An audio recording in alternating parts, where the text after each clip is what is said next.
Yes. So it's called Final Fantasy 15 Pocket Edition. And so what the development team is, they took the main game, the main quest, and they crushed it down into this beautiful, cute art style. Adorable. And I mean, there's probably people out there that don't have a console and want to play the game, play Final Fantasy. Everyone's got a mobile device. Exactly. So it makes it more accessible. And the first episode is actually free. And then there's going to be 9 more episodes to follow. Episodic? It's episodic, okay. Yeah. But it's the main storyline of Final Fantasy 15. So if people want to try it out, see if they like it, they can just get a free taste of it and then continue to support and purchase it if they like the other episodes. Exactly. Now, is there anything going in between? Is any linkage between the console version and this version at all? There isn't. So it's not like if you play this one, you get bonus DLC or anything in the base game, or vice versa. So, but you'll definitely appreciate all the small things that they put in here. Yeah, what little things have they added? It's anybody who's played Final Fantasy 15 will just absolutely fall in love with it. You'll see the tiny little hands running around. You'll see kind of like how the Warp Strike has changed into a simpler, cuter form. So I fast forwarded. I skipped past the first cutscene.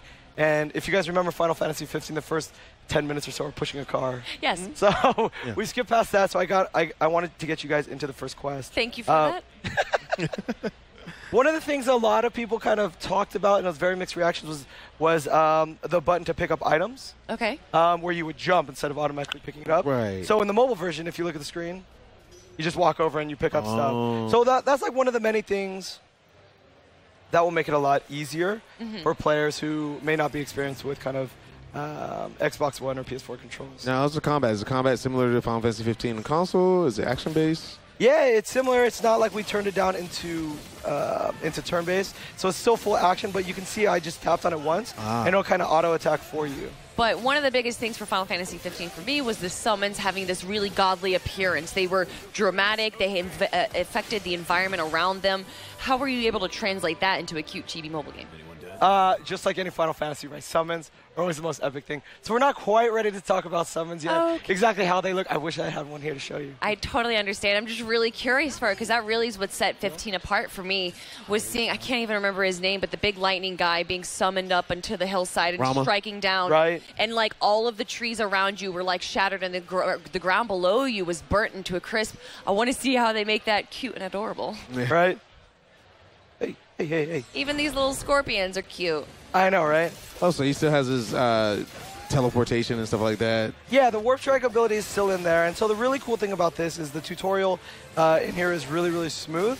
So right now you don't even have it, but you'll eventually get it in the next battle that you go into. What are some things players are going to notice that are different, though, in this game? So you'll notice that it's not going to be completely open world, that it's a little bit more of a linear storyline. That's just because it is episodic. So, of course, if you make it open world, it gets much more complex.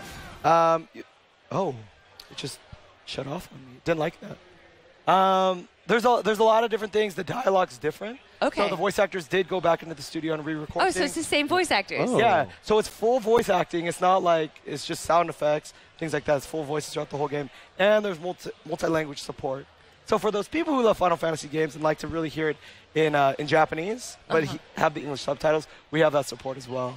That is great. Yeah, you happy about that? I am very happy about Oh, you play the Japanese voices of that the and speak subtitles. it. Oh, you do speak it? Yes. Wow. So the cutscenes that you mentioned, are the cutscenes all the same as in the regular Final Fantasy 15 but made in GB? Oh, okay. Yeah, so if anybody remembers that original Right. cutscene, this is almost like a one-to-one recreation of Noctis going up against Ifrit and getting knocked back, rolling around. I don't want to say it's so cute that he's on fire, but I mean, it's very cute. But I wish we had the audio playing through the headset so you could hear it. Oh, But it's just very quiet on our side, Yeah. but I'm sure the audience can enjoy it. Yeah. Where can people get this? Is it going to be available on Android and iOS? So Android, iOS, and Windows 10 devices. So again, episode 1 is free, and it's coming out this autumn, Man, 2017. it's just crazy to take an entire RPG and put it on a mobile phone. The fact that we can do that now is insane. Right? And I think big kudos to the Final Fantasy 15 development team. They really wanted to get the game in as many hands as possible, really make it accessible. And this is one of my favorite things.